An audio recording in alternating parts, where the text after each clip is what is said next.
everyone, my name is Sloan and I'm coming to you today from our kitchen in the Victorian House Museum. I am a volunteer with the Victorian House Museum Council, so I've been a volunteer for about 2 years now, and I also am a museum host on the weekends. And today we are filming in the kitchen because we are gearing up for our program series titled Everybody Ought to Have a Maid, and it's all about servants in the Cedar Valley. So what we wanted to do with this series is bring it back to the kitchen inside the Victorian House Museum that hopefully you all have walked through before, and bring back some of the recipes that we have in our archived Victorian era cookbooks from our archives upstairs.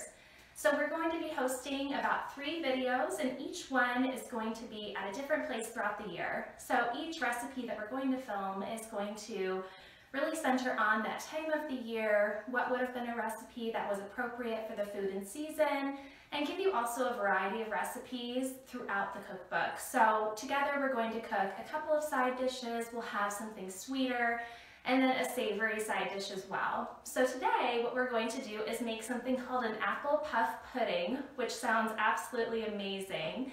And so today you're just going to need a few ingredients for this recipe. It's pretty simple. You will need flour, and this could be an all-purpose flour, it could be a gluten-free flour, so whichever flour is kind of a one-to-one baking flour that would work for you. We also need some milk. This could also, I believe, be plant-based as well, so if you need to swap out dairy for something additional, you could certainly do that. You'll need salt, you'll need apples, of course, and then a little bit of sugar, and something that's optional would be some cinnamon as well. So we're going to go ahead and get started.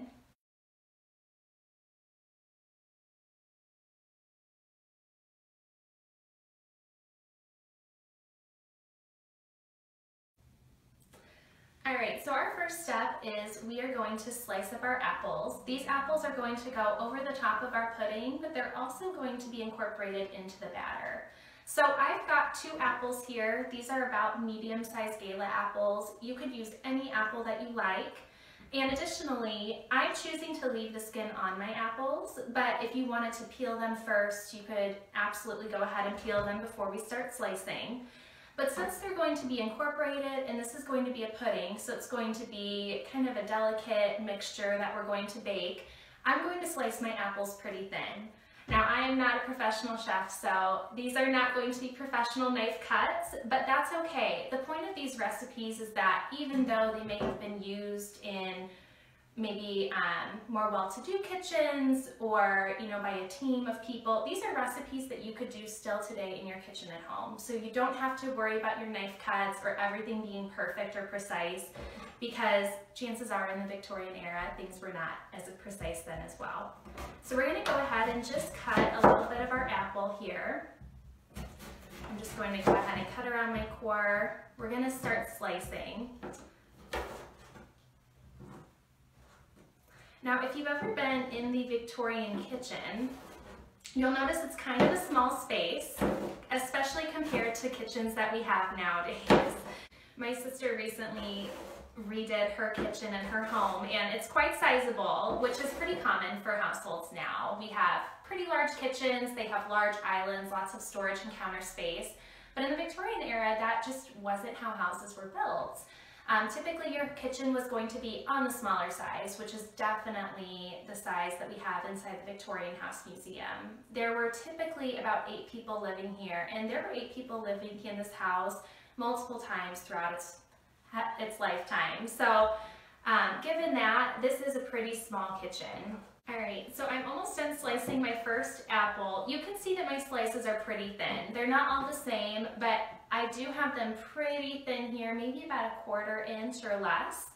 Kind of like if you're slicing them for a pie. If you want them to be really thin slices, that's what we're going for, because the idea is that when they're inside the batter and everything steams and gets puffy, the apples cook down too. So then you've got this really luscious, really great apple puff pudding that you get to enjoy later. So we're cutting these pretty thin. It's gonna feel like a lot of apples, especially for the size of your pan, but that's okay. Like I said, they're going to bake down in the middle of it, and we will also top our pudding with some as well. So You're going to have some of those apples that might get a little bit crispier on the top, but then you're going to have the really gooey apples in the middle of your pudding. I did choose to go ahead and leave off these curved edges just so I could get straighter cuts of my apple. That's okay. If you've got any extra apple, that can just be your treat while you're going ahead and baking your pudding, which is always a treat for the chef. So I'm just going to cut off these curved pieces like this so that I get these straighter cuts. And don't worry, this part does go pretty quickly, so if you're worried about your apples browning, it doesn't take too long to slice them, and the batter comes together pretty quickly. So by the time we get our batter together, your apples should still be in really great shape. Now you'll notice I'm filming on this kind of smaller table. If you've been in the Victorian House Museum and you're a regular visitor, you may have recognized it sitting in our kitchen. This was pretty much all the counter space that they had. When you're in this kitchen, this is very realistic to what the house would have had it set up as. So when you walk in, the main features of the kitchen, we've got the stove behind me, there's an ice box, we've got our sink station where we would have water pumped in to be able to wash things, and then we have this small table, and usually it's kind of tucked up over here besides this wall. But this really was about all of the counter space that they had. And so thinking about having, 8 people living here, a small staff, people worked miracles in this kitchen. So when you especially compare that to maybe our kitchen space at home, this feels very small compared to that. But like I said, there were a lot of wonderful recipes that came out of this kitchen. And so it's great that we get to bring it back to that a little bit. It's been a long time since we've made a meal in this kitchen, so I'm glad that we get to do that together through this program series. And what I love too about this recipe is that I think it's really versatile. We're using it with apples because apples would have been a fruit that they typically would have had on hand, especially coming off of the winter. You could harvest them in the fall. They would keep wonderfully in like a cellar or a root cellar. And so they were a fruit that was on hand and ready to incorporate. But I think that this recipe could also be used at other times throughout the year as well. You don't just have to use apples with it. I think that you could also, in the summer, even incorporate some raspberries, maybe some lemon zest. One thing that I think would be really great is as we're building our batter, if you even put in a little cocoa powder and some berries, you could absolutely transform this recipe to incorporate lots of different flavors. So you can make it your own, which is wonderful. All right, I've got my apple slices here. I didn't use all of my apple, but that's fine.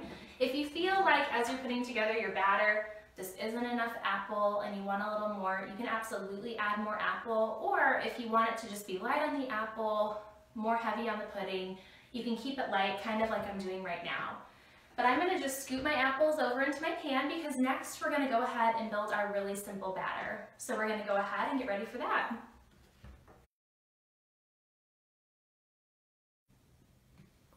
Alright, so we've chopped our apples and those are sitting off to the side. Now we are going to get to the fun part, which is making our batter for the pudding. So in a mixing bowl, this is a medium-sized to a large-sized mixing bowl, which should be plenty of space for you to build this batter.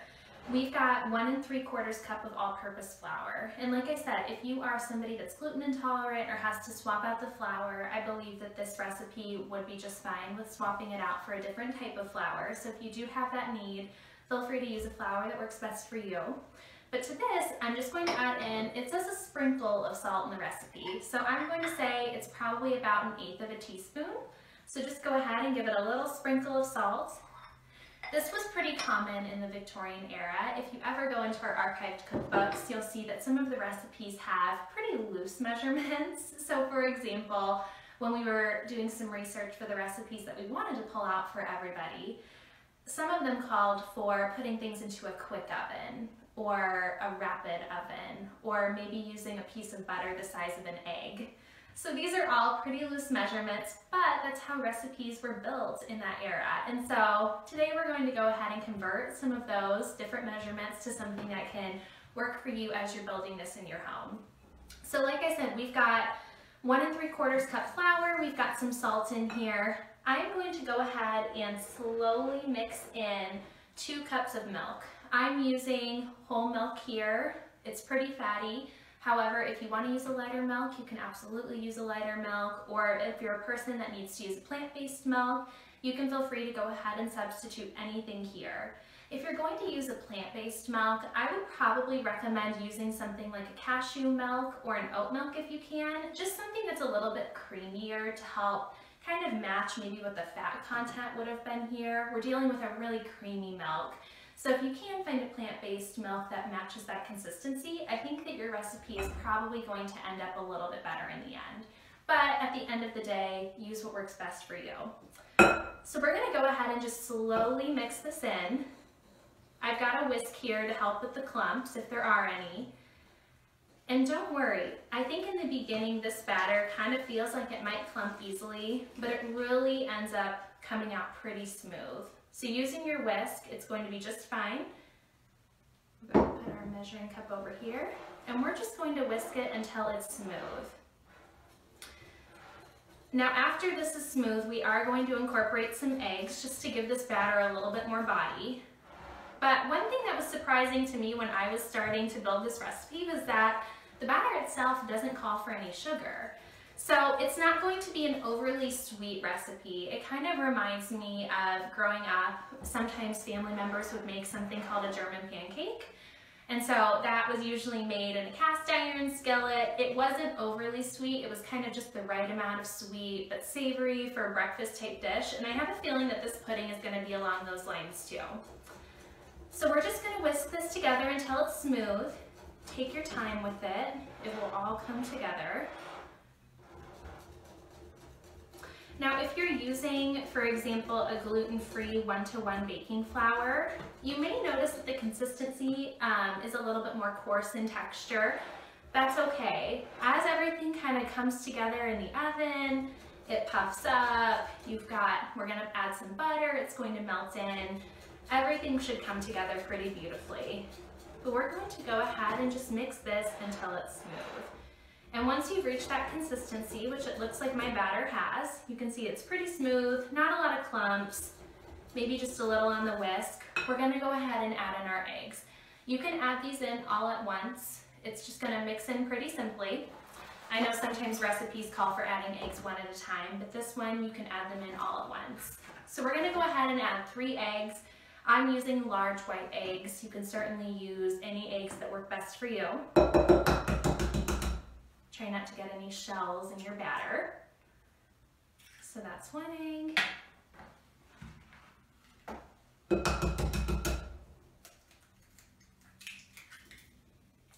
2 eggs. And our last one. And this one doesn't want to crack open for me. There we go. Alright, so we've got our eggs inside our batter. We're just going to whisk this together as well. I usually just break up the yolks before I start mixing. And so this is just going to fully incorporate.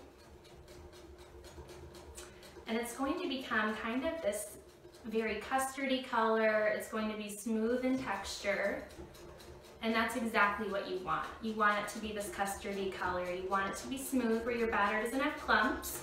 Don't be afraid if it takes a little bit of time to whisk together. If anything, this can be kind of a relaxing recipe just to take your time on. The end product is going to be beautiful, I promise you. When the apples bake into this, like I said, we're going to add some butter, maybe even some cinnamon sugar on top. It's going to be so beautiful. Alright, so this is it. It's a really simple batter that's going to be our pudding, our puff pudding actually. And so next step, we're going to go ahead and build this pudding together and pop it in the oven. Alright, so now that we've got our apples, we've got our batter made, it looks great. Now we're going to go ahead and assemble our pudding. So the original recipe for this pudding calls for it to be in a pie pan. And I'm not exactly sure if in the Victorian era pie pans were a little bit deeper than the pie pans we typically use today. But given the amount of batter that we have, and then we've also got apples we're going to incorporate, and it puffs up in the oven, a pie pan traditionally is not going to be enough room. So what I recommend is cooking this actually in a 9x13 pan, or if you have a round, large baking dish, that would work well. So I would recommend just something larger than a pie pan. But what we're gonna do is, first of all, pour our batter in here. And I've got this whisked up, it's smooth just like we had it.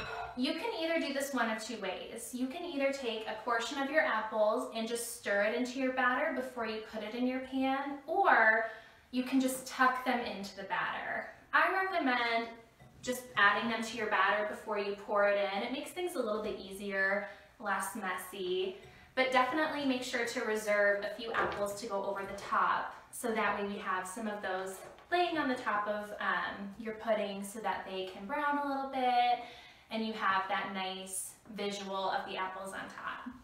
So I've added my slices in, and I'm just going to incorporate them loosely into my batter. And from here, I'm just going to pour my batter right into my baking dish. Now, it's important to note that my baking dish is lined on all sides and on the bottom with butter.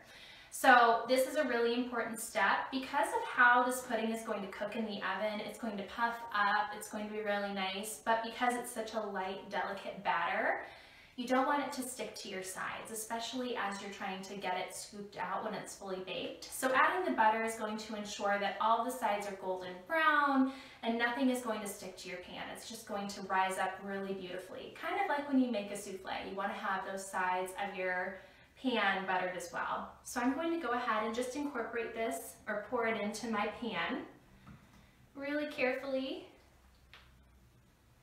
Make sure you get all the bits out here. No apple left behind. Okay. So I've got this here. Don't be alarmed if it only takes up a small portion of your pan. I know I said to cook this in a 9x13, and as you pour this in, you may think to yourself, oh, this could 100% fit in a pie pan.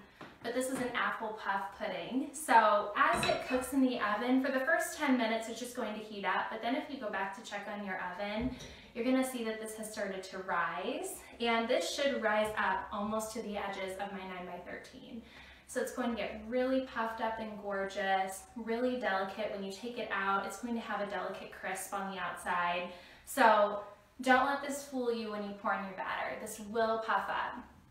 And then I've got my apples that I've reserved. I'm just going to go ahead and put these nicely on the top, just kind of all throughout. Want to make sure that every piece has a little bit of apple. And then we've got one more very yummy, very important step. We are going to put butter over the entire top of our pan. So we've got our pudding just in here. It's got the apples on top. I have had a stick of butter over here. I've just cut really thin pats of butter, and I'm just going to place this randomly all over the top of the pudding. Now what this is going to do is, as this cooks and bubbles up, all of that butter is going to melt over the top, which is going to be wonderful and very delicious. But it's going to create a really nice buttered top for you. It's going to help things become a little bit golden, even on the sides. As this starts to rise and as the butter has melted over the top and created a melty surface, you'll notice if you go and check back on your oven that the butter has also started to go around the edges, which is great as well. It kind of envelops your whole pudding, which makes everything taste wonderful. And then that's going to be great when we bring it out of the oven after we bake it. So after it's baked, when it comes out, everything's puffed up. There should be just a top, very thin layer of still melted butter. And the very last step after you take it out of the oven, when it's still hot, right away you can go ahead and sprinkle a little bit of sugar over the top. And what that's going to do is melt right into that butter. It's going to create this really sweet glaze over the top of your entire pudding, which it kind of needs because there's no sugar in our batter, remember. So even though we've got the apples, there's nothing else in there to give it a little bit of sweetness.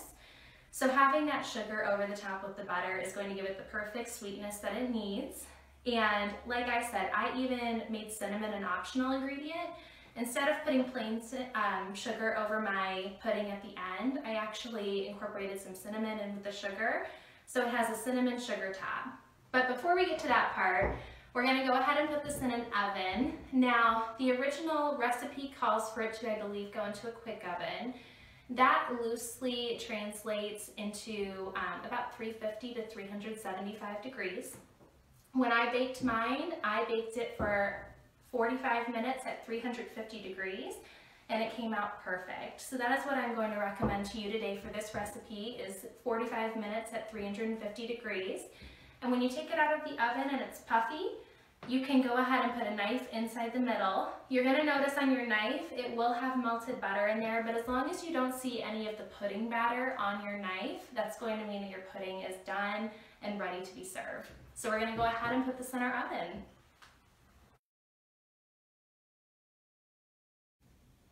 Okay, so we have baked our apple puff pudding, and this is what the outcome is. It looks gorgeous. So I have pre-baked this because even though we would love to use the stove in the Victorian House Museum, it no longer is operational. So we did pre-bake this. You can see I did end up cooking mine in a pretty round baking dish. Like I said, it does puff up quite a bit. This has been in the refrigerator for a little bit, so don't let the appearance fool you. You can see that it's only about halfway up the sides of my baking dish. When you first pull it out of the oven, it was puffed up to the top edges, maybe just a little bit over. So it does rise significantly as it bakes. But even once you pull it out of the oven, in the initial first few minutes, it does start to deflate, and that's normal for the recipe. So this does keep beautifully in the fridge. You can also serve it hot, and that's really what the recipe was intended for, was to serve it right after it comes out of the oven. Everything is warm, the butter is still melted over the top. Like I said, our last step here was to go ahead and add our cinnamon sugar, which I did right away when it came out of the oven. So as that butter was still melted and warm, I just mixed together a loose amount of cinnamon and sugar. There wasn't any particular measurement. I just mixed them together and then sprinkled enough to kind of cover over the top. And then it's ready to serve. Like I said, when you first pull this out of the oven, you may be a little nervous as to whether or not it's fully baked or how to tell. And if you tap the top of the crust, which sometimes you'll do with baked goods to see how far along it is or if it's fully baked, the top of the crust is going to be pretty delicate feeling because this was a pretty delicate batter. So as you tap that, it's going to feel like a pretty light crust, but like I said before, if you insert a knife right into the middle of your baked product, you're going to see that it should come out clean with the exception of some melted butter from that top layer. So then you'll know that it's ready to go. When you cut into this, you can see that there's the layers of apples within the batter and then over the top as well, which makes this a really appealing dish to make. So this would be excellent for if you've got guests over for even a brunch item, or if you want something sweet at night to go with a little ice cream. I think that it could be appropriate for any time of the day as long as you're wanting something appley and gooey and delicious. So this is the first recipe that we've pulled from our archived cookbooks at the Victorian House. Stay tuned, we will have 2 more videos where we're going to be pulling in different recipes. So those will air throughout the year, and we hope that you'll join us for those as well. And we hope to see you soon at the Victorian House, whether it be to tour the house and see this kitchen that we're filming in today, or if you're interested in being a volunteer just like I am and hosting on the weekends. We'd love to have you either way. So thank you.